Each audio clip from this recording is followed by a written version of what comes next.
Plant onion sets or onion transplants as soon as the ground can be worked in the spring.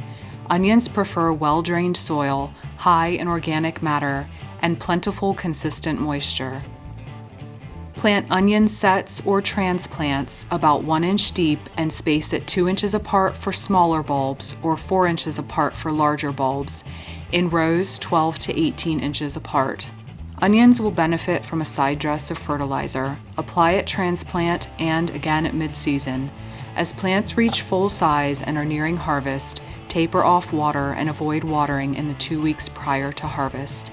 This will help them store better.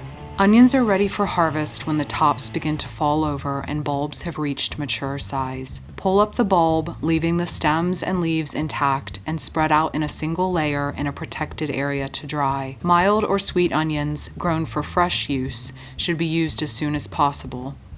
Pungent storage onions should be cured for 2 to 4 weeks. Leave them in a single layer in an area which is warm, about 75 to 80 degrees Fahrenheit, with some air movement. As they cure, the necks will wither and papery skins will tighten around the bulbs.